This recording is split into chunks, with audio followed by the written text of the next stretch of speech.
What we want to do is now apply this idea of Lagrangian densities, variational methods to the more general case in solid mechanics, not just a rod, but during a more complex deformation in 3 dimensions. So here I've drawn out a cross-section in 3D with my Cartesian coordinates x1, x2, x3, unit normals in each direction. And what I'm doing, I'm looking at a certain point on the material. I have a grid drawn on here, and what I'm trying to describe is if we have a material that looks like this initially, and then it goes through some complex deformation process. Now let's say it's way over here. So it's maybe this point has gone through some motion that could be just rigid body translation rotation, but clearly there's also some strain that's occurred in the material as well. So the way that we define this is we have an original set of points. One example was P, so this has a coordinate with this vector, capital X. And then after deformation, all those points shown here on the grid, but we could define this as a continuum. It's a continuum set of points. All those points get mapped to the lowercase x points in the deformed configuration. So this is my lowercase x. And so a way to describe deformation is the change in these points with respect to the original location. So you could think of this as what you're more familiar with in terms of strain is a change in displacement with respect to the original length or volume or area. We'll get into a lot more about what this is later. It's called the deformation gradient. We'll talk about it in later discussion. For now, all you need to do is know that strain or deformation gradient, my stored energy will change as that changes. So if I have rigid motion, rigid rotation, translation, there's no change in the stored energy. You have to have some kind of deformation. So that's one form of energy. The other form is the kinetic energy. And so remember from last discussion, these are no different than the rod, except now we're dealing with vectors. So you may have velocity in 3 different directions, given here by x dot. So these are my velocities. And I have some density. I call this rho naught. I'm working in a undeformed configuration, which means that this is a mass density with respect to the undeformed volume. There's some subtleties there if we want to work over here in a deformed volume. Again, it's not that important here. We'll get into that later. Important thing is we define our Lagrangian density here. And note I have the density in front of the stored energy. So that means the units here are energy per mass, such that this becomes energy per volume.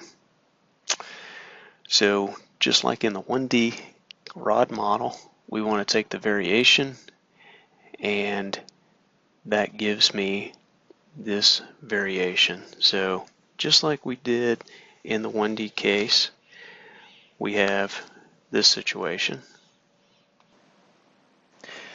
So we start here, we take this variation in the Lagrangian, and remember this has to be conserved, so this is going to equal 0. And just like in the rod model, we can take this variation inside the integral, and we're going to look at variations in this. Now, there's a subtle difference here that we didn't talk about last time. The similarities are this Lagrangian depends on the velocity. So that's because we have kinetic energy that depends on velocity. And it also depends on this deformation gradient. So this term here. Now what I've also done, I've made this a little more general. I've said we have a 3D solid. What if the material varies in space?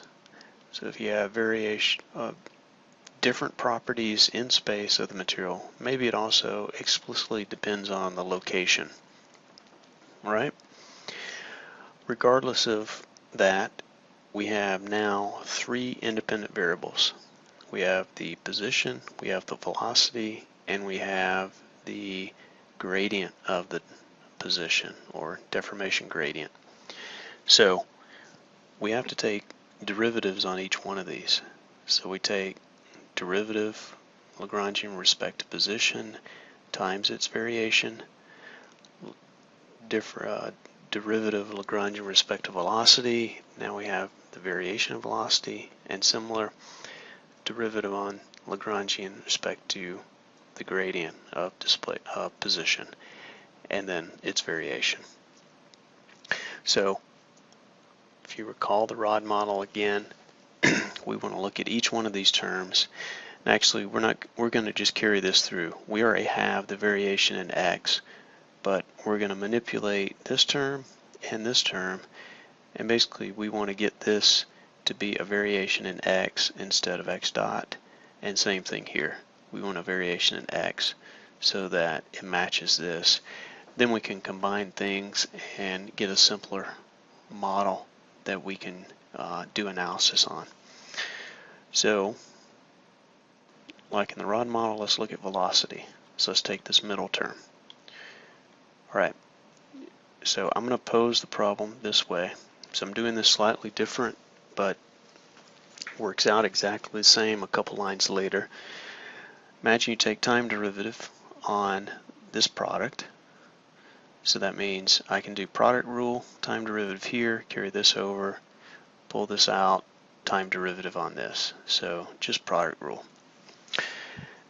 I rearrange things, subtract this over. Now I have this term, which is the original one. So I take this derivative. Now I'm not carrying around my volume integral. I've dropped it, but you could put that volume integral on the outside of the time integral. The main point is we're going to evaluate it at the endpoints, at T1 and T2. So I'm defining that as my delta T, and then I have to take this integral. So this all falls back to what we've talked about in the initial rod model and the basic integration by parts and integral identities. Alright, later we'll again say that this variation does not occur at the endpoints, and this will be 0.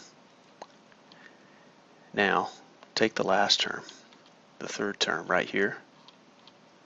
We do something similar, except now we're taking a derivative in space on this product. Apply product rule. This comma here means taking spatial derivative on this whole thing. And then I have to take derivative here. So rearrange in this form. Importantly, this here is this term. So then we can do analysis on that. So taking this, I can rewrite it in terms of these two. And one thing that I've done is, let's first say that here, this just comes down, okay? This term, when we integrate this over the volume, what I've actually done is I've used that divergence theorem that we talked about in the 1D case in the beginning. There's an integral identity here, which allows us to go from that volume integral to a surface integral. That's equivalent to this. I'm just writing it saying it's an explicit integration over that volume because of the form of this integration.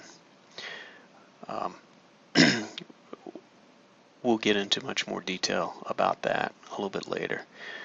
The key point here to note is this doesn't vary on that surface, so it's going to be 0. So in the end, here's what I get. So the important equation after manipulating that last term in the variational problem is this. So we're going to opt to use this form instead of the original form here. So we take this integral, we take this integral. Remember, we can do a volume integration around this. So I have time integration and volume integration. I can do the time integration on this with volume, so I can add those back together. And in the end, I get this. Now, I've dropped the integration just because I've been able to lump terms, and I'm assuming two critical things like before. I'm assuming that my integrand inside the integral can be applied at any delta t, and it can be applied at any point in space. So we're left with this equation. So in summary, I've manipulated these two terms right here that were originally in this form. All right, so that was key so that we can get all three terms in terms of just the variation in position, not velocity, not displacement gradient. And that's what allows us to factor this out. So this equation here is critical.